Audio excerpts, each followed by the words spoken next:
Dalam nama Bapa dan Putra dan Roh Kudus. Amin. Allah yang berbelas kasih, sabdamu adalah terang dan pelita hidup kami. Bimbinglah kami dengan Roh Kudusmu untuk mendengarkan dan merenungkan sabdamu.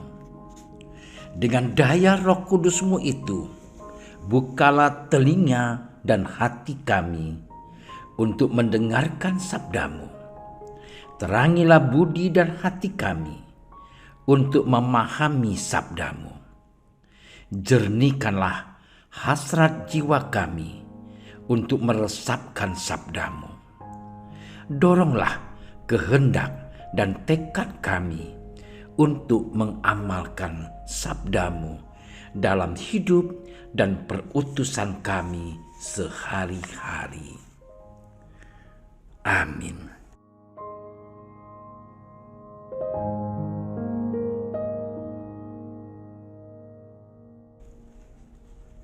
Sekali peristiwa, datanglah murid-murid Yohanes kepada Yesus dan berkata, "Mengapa kami dan orang Farisi berpuasa, tetapi murid-murid-mu tidak?"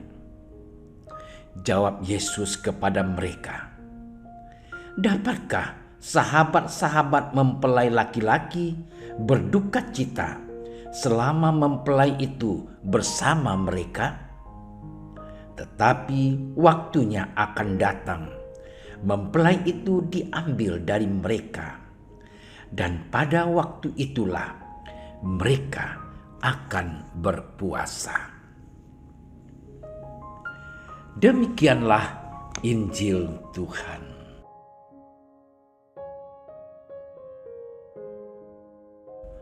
Saudara-saudariku yang terkasih, hari-hari ini kita menjalani masa Prapaskah, masa tobat, masa panjang selama 40 hari ini sering disebut dengan retret agung. Kita diajak untuk menarik diri kita dari hingar-bingar kesibukan duniawi dengan melakukan puasa dan pantang. Namun tidak jarang umat beriman lebih menyibukkan diri dengan aturan ini itu soal puasa dan pantang. Bahkan membanding-bandingkan dengan puasa agama lain. Akhirnya kita lupa makna terdalam dari puasa dan pantang itu sendiri. Saudara-saudariku yang terkasih, dalam Injil hari ini, murid-murid Yohanes mempersoalkan murid-murid Yesus yang tidak berpuasa, layaknya orang Farisi mempraktekkan tradisi Yahudi saat itu. Bagaimana mungkin berpuasa ketika sang mempelai masih bersama mereka? Itu kira-kira jawaban Yesus. Sang mempelai itu adalah Yesus sendiri. Akan tiba waktunya ketika Yesus tidak lagi bersama murid-muridnya, mereka akan berpuasa.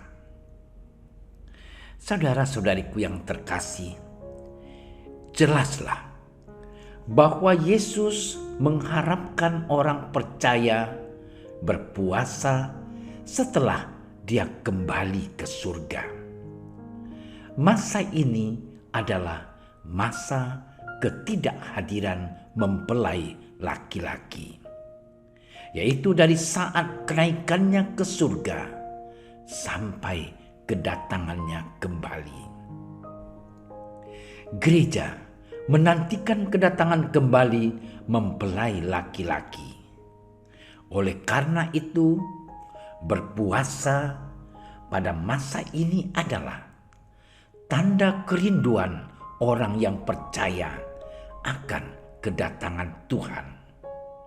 Kedua, sebagai persiapan bagi kedatangan Kristus.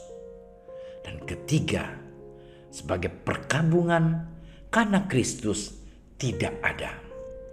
Dan yang keempat, tanda kesedihan atas dosa dan kebobrokan dunia ini. Saudara-saudariku yang terkasih, kita patut bertanya diri, untuk apa kita berpuasa dan berpantang?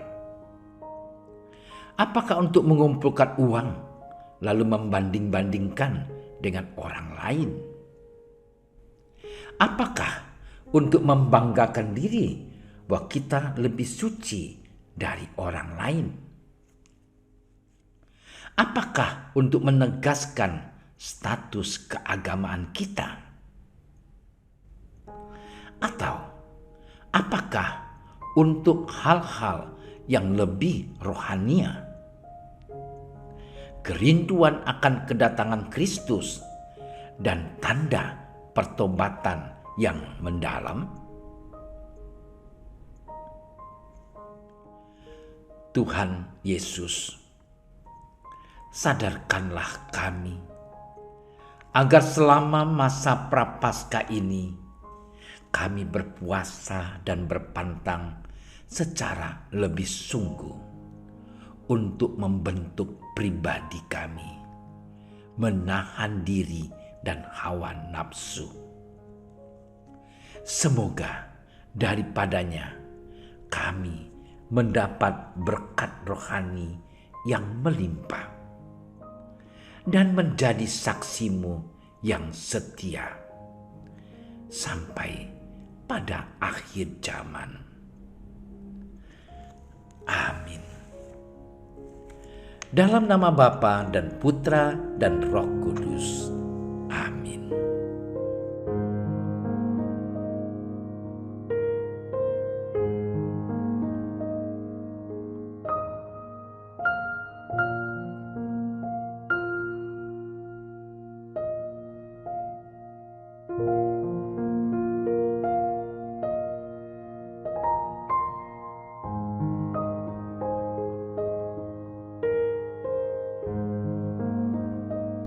Terima kasih sudah menyaksikan renungan hari ini. Jangan lupa like, subscribe, dan aktifkan tombol loncengnya agar Anda yang pertama mendapatkan notifikasi updatean renungan harian dari Komsos Keuskupan Padang. Dan bagikan ke sosial media agar saudara-saudara kita dapat mendengarkan dan merenungkan firman Tuhan.